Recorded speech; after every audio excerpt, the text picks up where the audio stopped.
is going to take 60 to 70 years to rebuild. So the money that's with Anwar right now, it may not be sufficient for 60 to 70 years worth of infrastructure to rebuild. So it's not only food, it's medical centers, it's hospital supplies, it's infrastructure. So there's a lot of money, yes, Anwar, but they're waiting to use it for the proper time, and they're waiting to use it for when the blockade is fully lifted. We ask Allah to open up the blockade as soon as possible. Ameen. So was there any other questions that you guys had? Especially when it comes to, for example, when we're going through the different countries and what they're facing, many people, this is the first time they're hearing this country or this state. For the Uyghurs, for example, the brother did such a good job explaining his own family, is still out there. Some of them are still trying to come. Ask Allah subhanahu wa ta'ala, say ameen to this, ask Allah to free them and bring them to America as soon as possible. Because we don't understand the blessing we have in America, by being here. The Uyghur cause, they've been trying to achieve autonomy for some time. They've been they're 1/6, the size of China, they're 1/6 the size of it. That's a huge country, They're trying to achieve autonomy. In 1933 they tried, in 1944 they tried. Both years, the Chinese government shut it down. They didn't allow them to achieve autonomy. Through their attempts to achieve autonomy, they labeled them as terrorists and terrorist threats. So throughout this whole time, when the China Communist Party came into power in 1949, they've been trying their best to suppress and subdue the Uyghurs because they're a huge population, 1/6. And my personal thought is because this area is so rich with resources, oil, gold, different types of resources, that the Chinese will never let it go. They want this for their resources. So we ask Allah to free them, and that's why they're going through what they're going through. So they have this whole plan saying that, these people are terrorists, so we're going to do anti-terrorism and counter-terrorism by putting them in this thing they call re-education camps. Now, are these re-education camps or concentration camps? They are 100 million% concentration camps. And you can tell any Jew, any Jewish person, the same concentration camps that you guys suffered from, your great-great-grandmothers and grandfathers suffered from inside Nazi Germany, is exactly what's happening over here inside East Turkestan. Why not? Why can't you make that claim? 1 million people are there. The women are being raped and tortured. The women are being sterilized so they can't have any children. The women are being forced to abort their children. Some homes, listen to this, some homes in East Turkestan have thermal radiation, like cameras, that are able to signal movement. If they sense the slightest movement that you're trying to leave or something, they bring a soldier in. And the soldier comes and lives with you. The soldier that lives with you, him having this authority, he rapes your wife. He rapes your daughters, and he stays there, and he establishes himself that the husband can't do anything. This is what's going on over there. What is the difference now? Right? That's what's happening in East Turkestan. Now we go to the Rohingya Muslims in Myanmar. By the way, Aung San Suu Kyi, who's the Prime Minister, she has a Nobel Peace Prize. She has won before a Nobel Peace Prize. How? God knows. God knows. You guys watch the stories of them? In 1982, there was a citizenship law passed. So no Rohingyan person can achieve citizenship in Myanmar, Burma. Completely stripped of their identity. What does it mean when someone's stripped of their identity? They're dehumanized. If I don't see someone as human, I'm able to treat them not like a human. So what they do is they take kids, they light a fire, and they throw the kids into the fire alive. Sounds very similar to the stories of the people of the past. They get their own children to kill their parents, to dehumanize them and mess with them psychologically.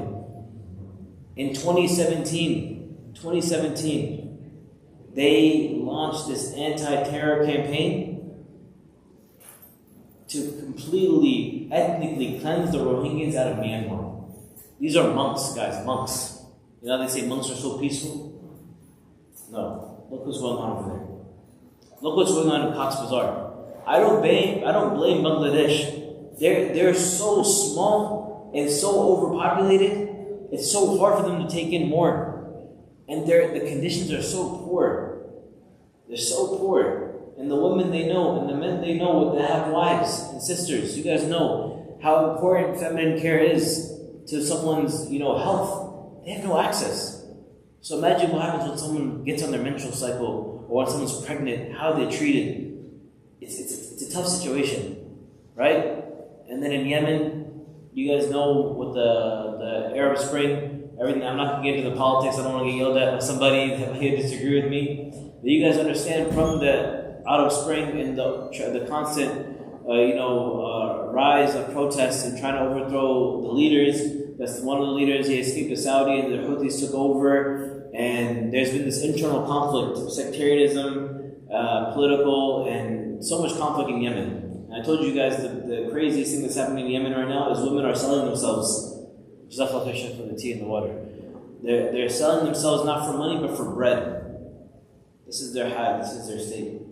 And then we also had we had Sudan. Sudan right now, after the ousting of Umar Bashir, in 2021, there's been a fight for power. Now Sudan is under paramilitary control. Do you guys take a guess at how many people are displaced in Sudan? Displaced. Give me a number. Really? You said 2 million. A little bit less. Displaced. Displaced and killed, maybe. Almost 800 to 900,000 people displaced. They're having to make their way to Egypt, other parts of Sudan. This is going on right now. I'm just talking about just yesterday, 2 days ago. This stuff is happening right now. People are moving to Egypt. And it's a tough life in Egypt. It's not easy in Egypt. It's not easy. Right? So these are some of the situations that are going on, and you guys have to be aware. Because when you are aware, and when you become aware, you're able to try your best to at least make other people aware, shift public opinion, and at least try your best to fight for some of their rights. Maybe encourage the UN or anyone that can help or wants to help. I put this with air quotes because I doubt people really want to help. Besides the Islamic organizations, you guys have to make your voices loud and clear. Okay? Because public opinion can do so much. I'm telling you, public opinion can do so much. If it's not going to happen in our generation, inshallah with our kids, with the younger generation. That's why you have to try to make your voice public. So that kid in college that's trying to find his way, he may be a non-Muslim that's trying to understand, and he understands the situation, and he tells his friend, and then now you have a whole group of people that understand they're fighting for something, and they're arguing for something. So you guys have to try to make your voices clear. But you guys can't make your voices loud and clear with no information. So you guys must study. Yes, studying deen is important, for sure. But this situation is more wajib. You guys have to know this stuff because your Muslim brothers and sisters, they're dying. And they're not just dying like natural death. They're dying death that you can't even imagine. So, were there any questions from the walkthrough? Or any questions about anything that's going on, within the countries that I can maybe try my best to answer? If there's no questions, what I want to do is, there's a microphone that you guys can pass around. Can you just stand up so when anyone wants a microphone, you give it to them? The question I want to ask you guys is, what about this whole weekend, or just the exhibition in general, impacted you the most? And please guys, look, the sheikh and the volunteers, they work so hard. At least give some of your time, your feedback to explain how you guys felt throughout the walkthrough, inshallah. It'll make us all, happy, inshallah. Don't be shy. No, take that. The sound room, I guess? Yes. No. That made you live experience. No, the sound room was the most intense room. I know for a lot of people, even for the volunteers that had to stay in there. I have done that room so many times. Wallahi, every single time I cry. Wallahi, every single time I cry. Because it's a real sound. You know? It'll make it easy. So what's the takeaway of it? A takeaway that you took from it? Not just your experience, but what did you take from it?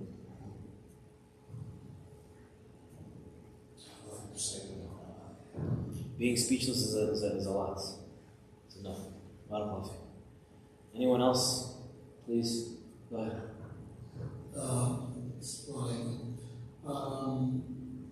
I was told to stand in one of the stands here to explain the experiences of the Uyghurs that I had to read up on. And I was surprised to find a lot of information that I didn't know before.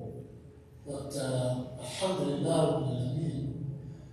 I had a brother that was standing next to me, and he's actually from China, and he has lived the experience, and he's going through it as we speak. So,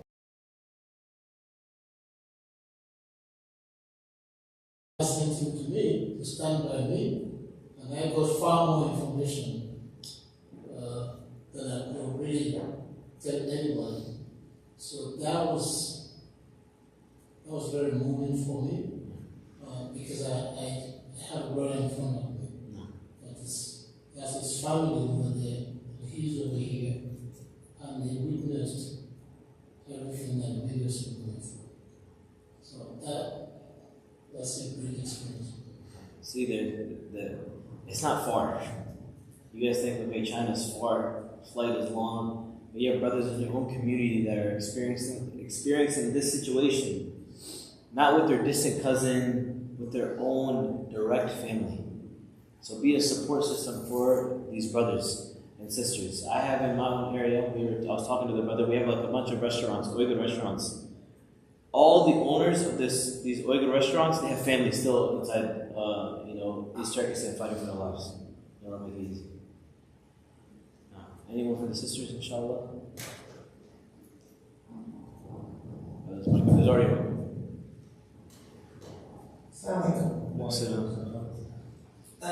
For me, it was more of a reinforcement of what I knew already, but it wasn't as close because I was actually in it through the warfare.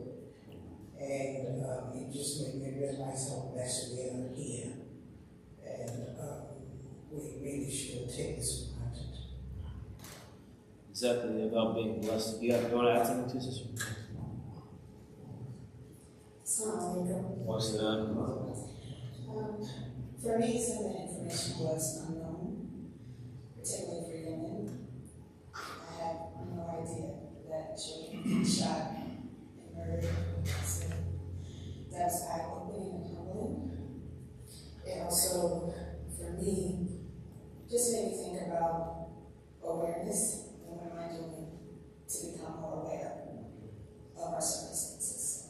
Just our over the experience. Bless the Sheikh and the volunteer.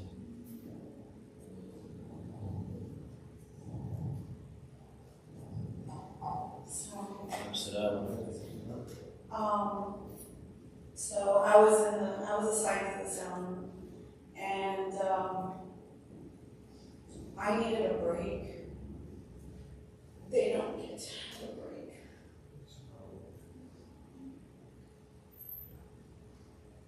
So I apologize to the people that came through, and I didn't uphold myself, but that experience, they're living it every day.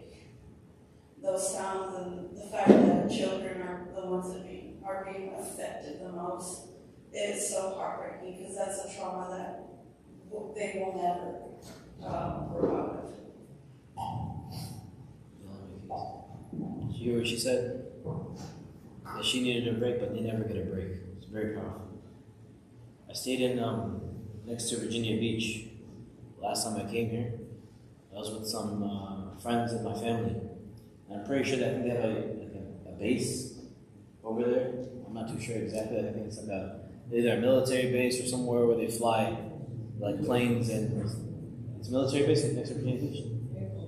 Yeah, so around 7 a.m. they were flying. And subhanAllah, it was the sound was in our room because we got the beachfront hotel. And we all woke up in a state of shock, like something was happening. We thought the sound was getting closer and closer and closer, and it's so loud, like that, you know? And then my friend that I was staying with, he was like, subhanAllah, think about the people of Gaza. Like, we couldn't even handle it for that. We all were scared. Like something was happening, something might hit us. It was so close, you know? So think about that. Like it's not, every single day they're living through it. And the Sheikh said such a beautiful point that I reiterated throughout my time in the noise room, was that they have no idea how they're going to pass away. And like, it can either be malnutrition, being shot, being bombed. They don't know how. It's such a tough life, you know? And some of them, I remember I saw a video, and I have a full presentation on dehumanization. A research that I've done that I conduct, you know, throughout college campuses. And there's a video that I played during that talk. And it's a brother, he's on the chair, maybe you guys have seen the video, it's pretty viral. He's in the chair and it's nighttime and he's reciting the Quran. And all you hear is bombs going off in the background. Boom, boom, boom, boom. And he's just reciting the Quran. Not being scared, nothing. You know? Like, they're just desensitized, like they don't even feel it anymore. You know, it's like normal noise for them now. You know? So yes, Allah make it easy. You know, it's very, very tough. Anyone else? What about you? So, Assalamu alaikum wa rahmatullahi wa barakatuh. The one thing that I noticed and that I really take to heart when we talk about these situations is that it feels like there's almost like a pattern to keep the Muslims in whatever areas they are now. Like, whenever we talk about Gaza, whenever we talk about the situation with the Uyghurs, and when we talk about the Rohingya, the story almost sounds, you know, similar. Like, you didn't put a name to it, and all I hear is, you know, these Muslims are terrorists. We need to have, you know, anti-terrorism, you know, stuff happening, and then innocent people being killed and having all this stuff done to them,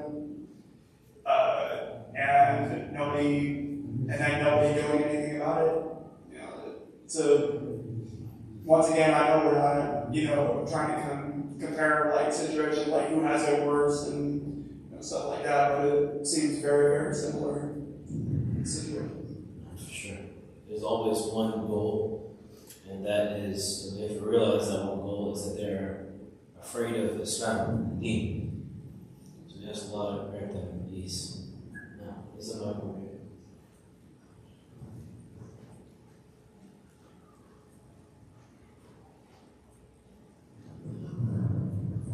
Assalamu alaikum. Yes, I hear a lot of good things and a lot of things, and I say good things, I mean things that is needed to be heard. And for myself, you know, I sit up around here and I do some security. I take pride in that security, you know, because I understand the nature of having it, you know, and I understand the nature of being able to appreciate life.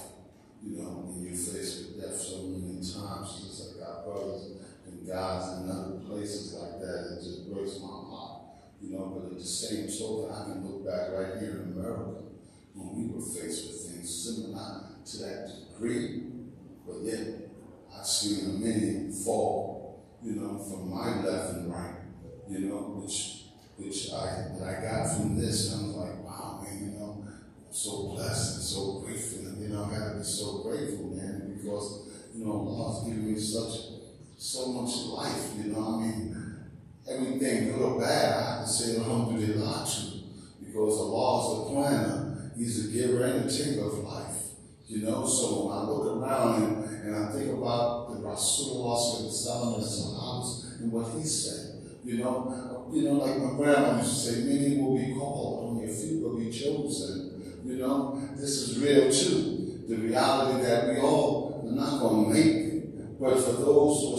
to strive, and I believe that, you know, we can all do just a little bit more, you know, forgiving of ourselves. You know, I only have to say I have 2 children who I love dearly.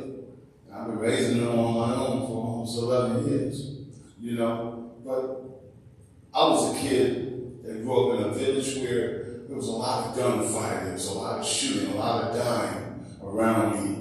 And I saw this as a kid. Because I grew up as a kid without a mother or father.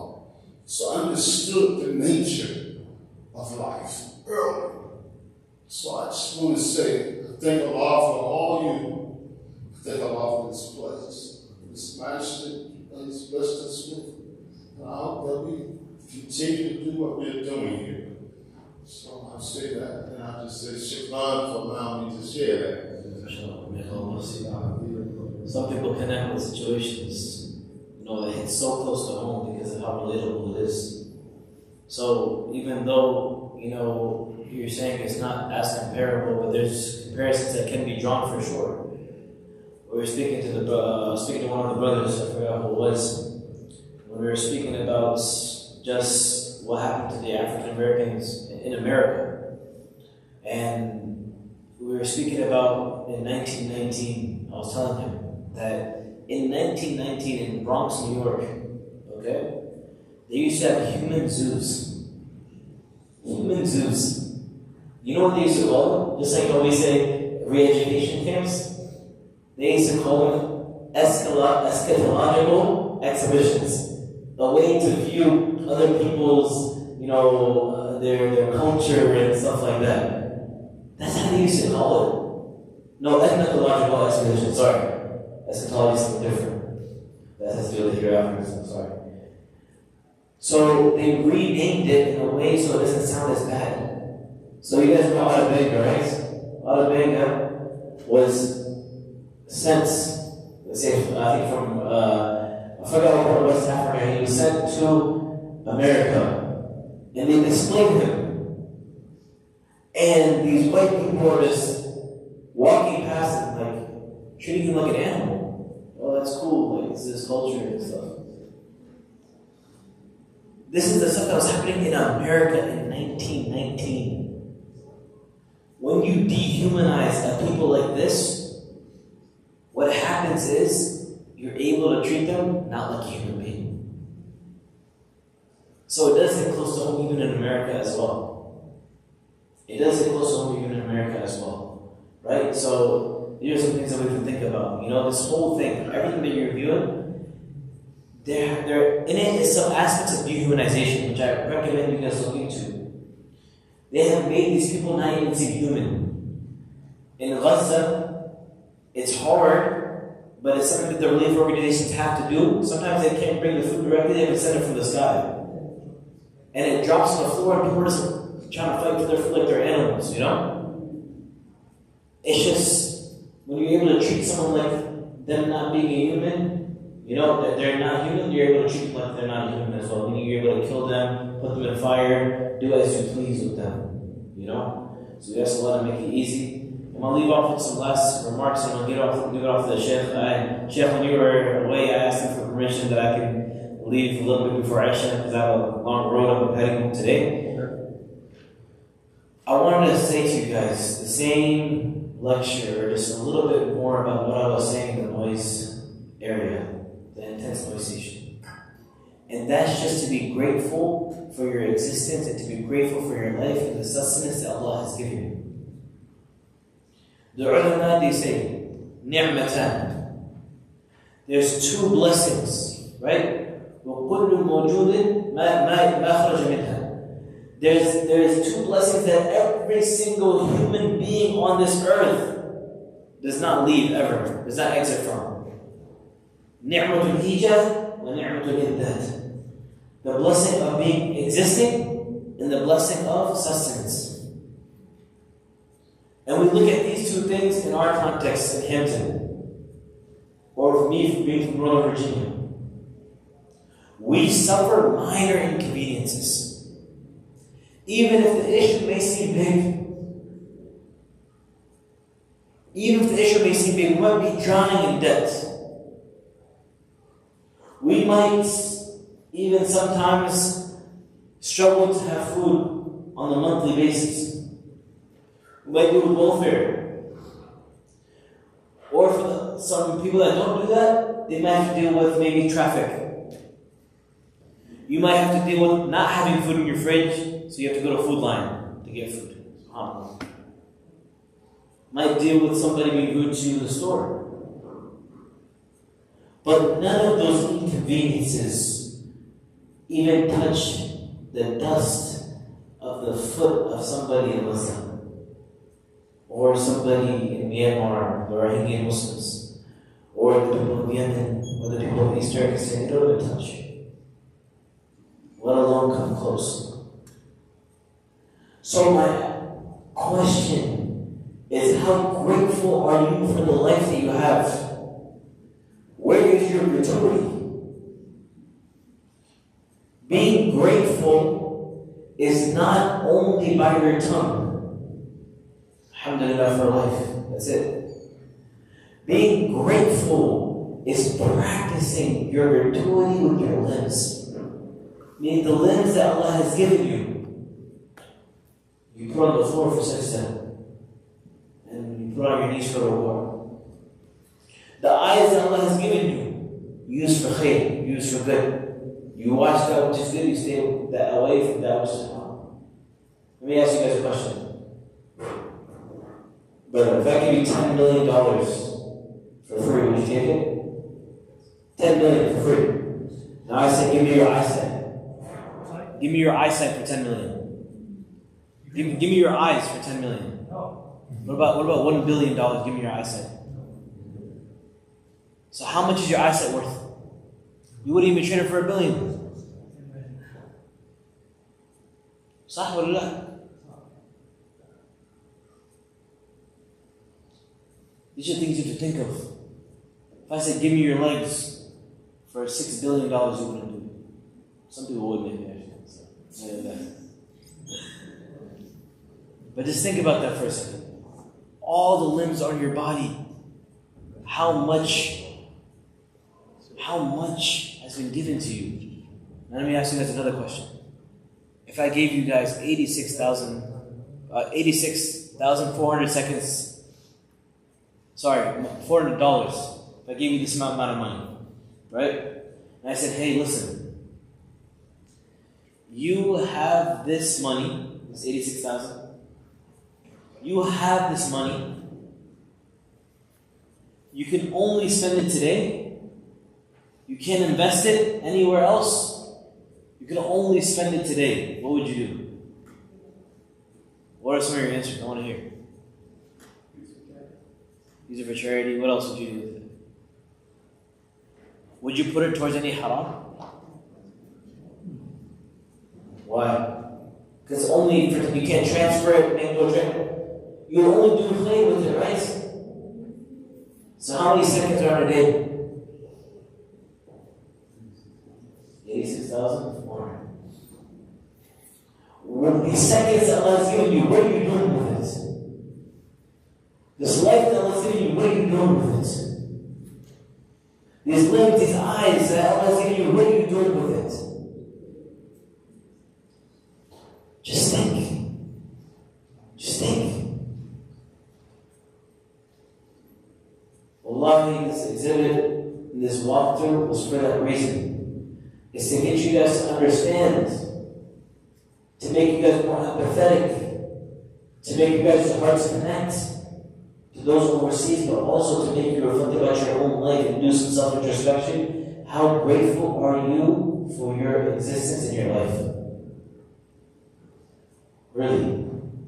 You know? And I always like to tell people, going back to being, empathetic, is that there's two types of proximities. There is a physical proximity, like me and you have some distance physical. Right? Like me and my mother right now, we have a physical proximity, a far physical proximity. I'm here, she's in Northern Virginia. But what about mine and my mother's emotional proximity? Is it close or far? It's close to my mother. So yes, these situations are far in distance, in physical proximity. But reevaluate and assess your emotional proximity with these situations and your brothers and sisters overseas. So that would be my last reminder. Assess your emotional proximity and assess how grateful are you for life.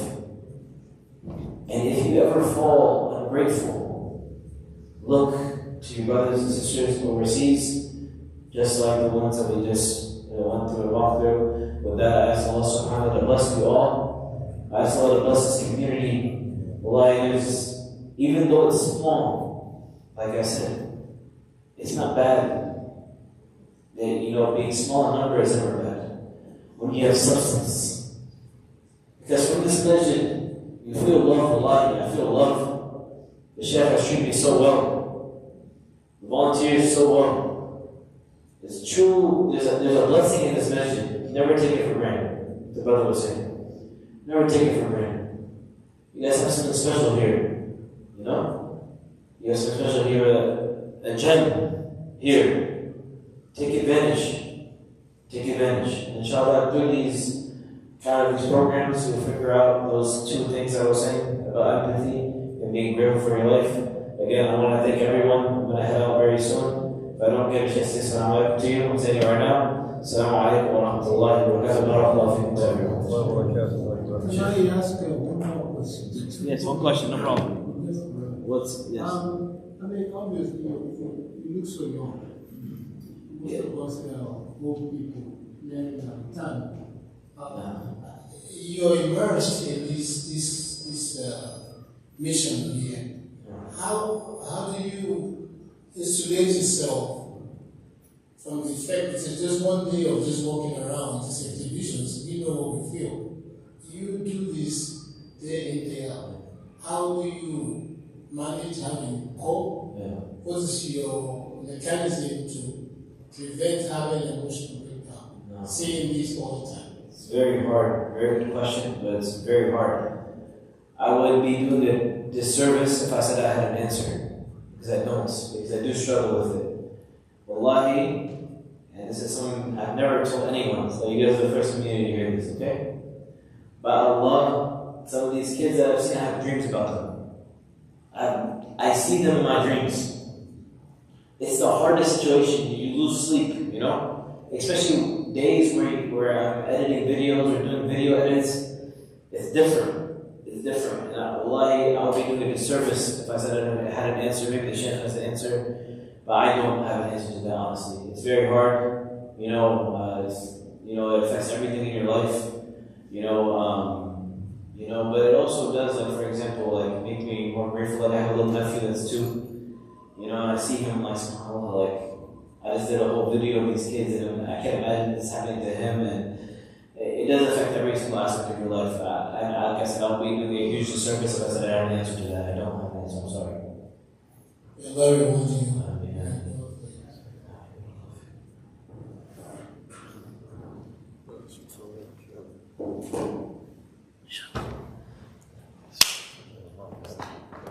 Thank you for coming, man. We appreciate you. Inshallah, we'll do it again, inshallah. Maybe one at a time, inshallah. It's kind of tough for me to learn something like that. They want me back Sunday, so I said, that's when you homesick. Inshallah.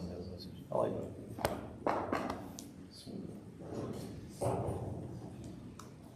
Assalamu alaikum. Wa alaikum assalam. Alhamdulillahi Rabbil Alameen, wa sallallahu wa sallam wa Muhammad wa ala alihi wa sahbihi ajma'in. So I want to obviously thank Abdullah again for coming and making time for this. He came Jazakallah khair Friday morning and gave the khutbah for us in the afternoon, and then, as you know, he gave the lecture yesterday, and then Jazakallah khair came. And he didn't just kind of oversee the walkthrough, but he actually participated in it. He worked on the exhibits, he explained things and answered questions and so on and so forth. And then Jazakallah khair, he came and gave the Q A session, answered our questions, and kind of expanded on what you guys saw for the walkthrough. And so obviously, I want to make sure that we thank him for his presence here. And notice too, He works for Islamic Relief. It's an agency where they collect money to help for these causes overseas. And he never asked for a dime. He didn't do any soft fundraising. He didn't do any hard fundraising. He didn't say, we'll give 1,000, we'll give 500. He didn't do any of that. He just came to to help us put this event on, which was very, very important. It's obviously, it's critical for us as a community and just as Muslims to always be in the mode of education, always be in the mode of trying to learn and improve ourselves. As the Prophet ﷺ, he said, طَلَبُ الْعِلْمِ فَرِيضَةٌ عَلَى كُلِّ مُسْلِمٍ. He said, seeking knowledge is obligatory upon every Muslim. Every Muslim should be actively engaged in improving himself and increasing his knowledge, learning more. And just to further emphasize this point, if you notice, if you look at the supplications that you find in the Quran, you only find one where Allah commanded a prophet to make a dua. You only find one. Only one where Allah said, say this, ask me for this. Does anybody know what that dua is? The one dua.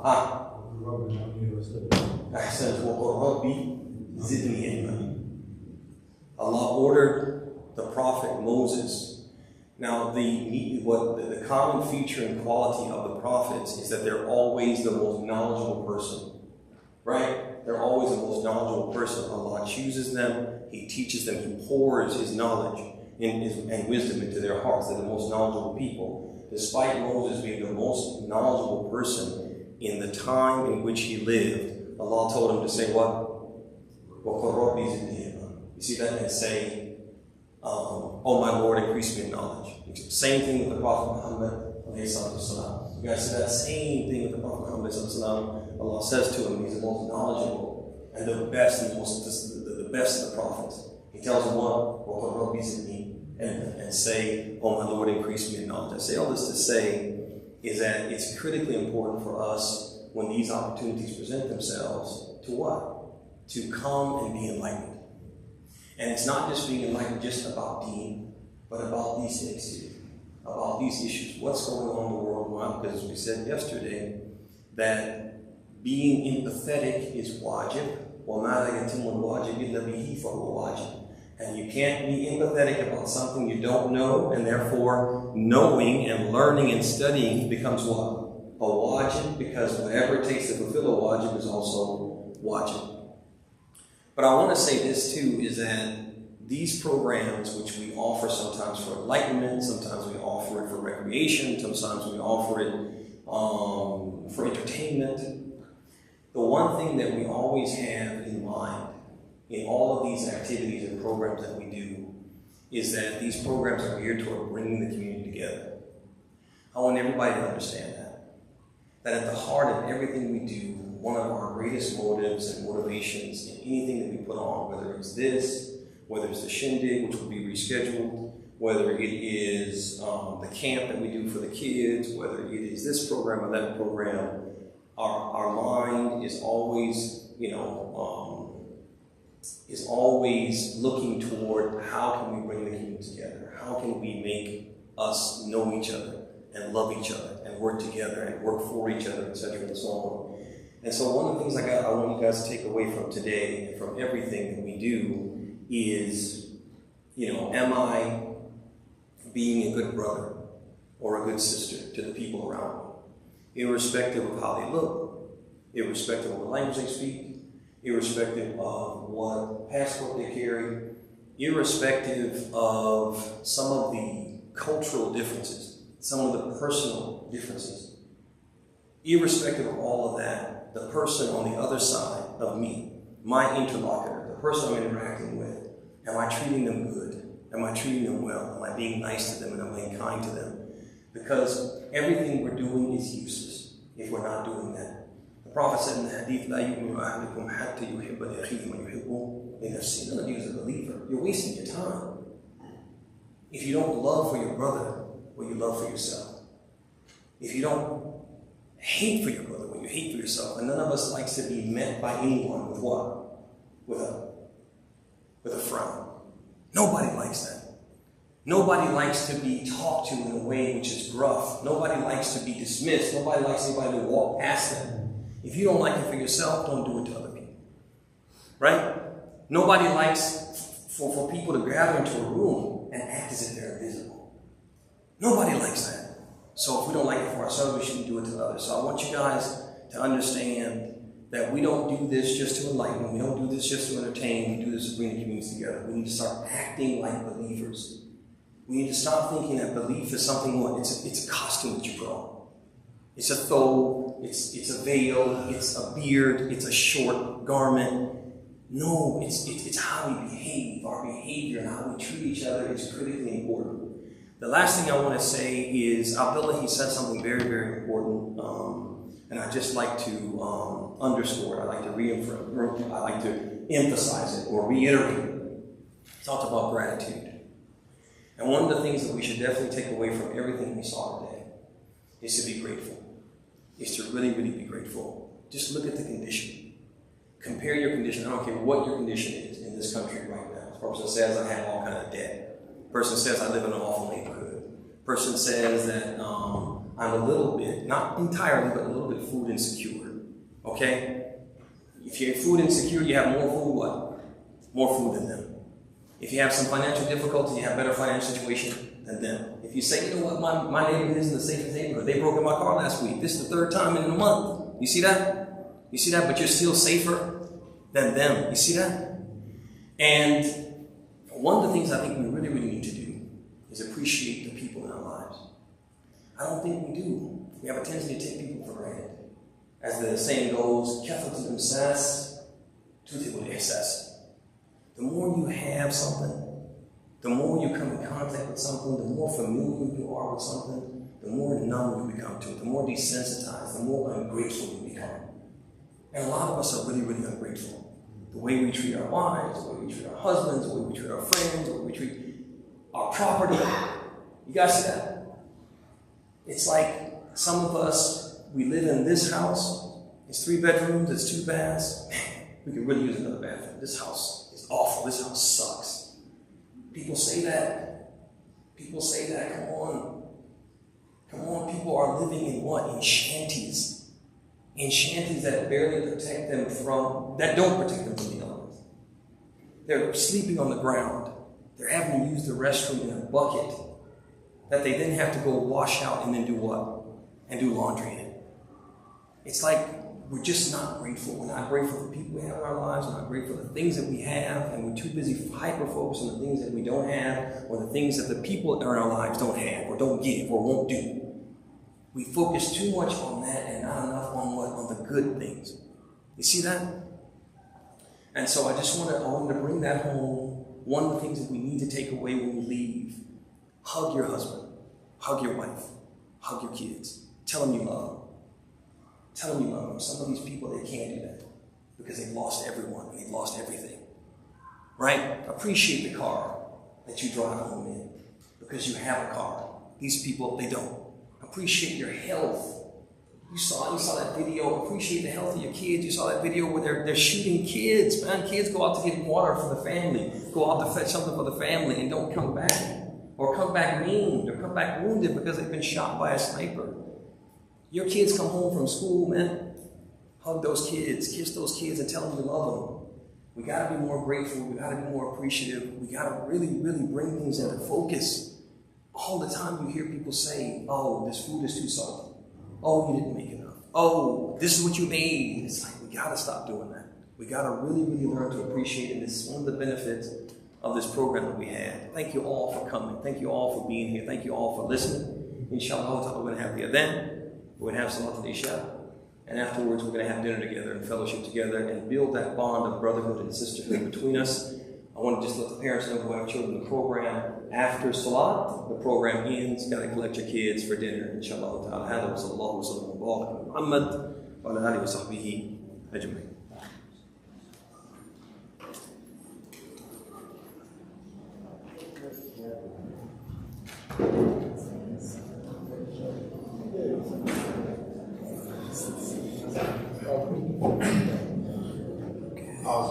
الشرعية. Allah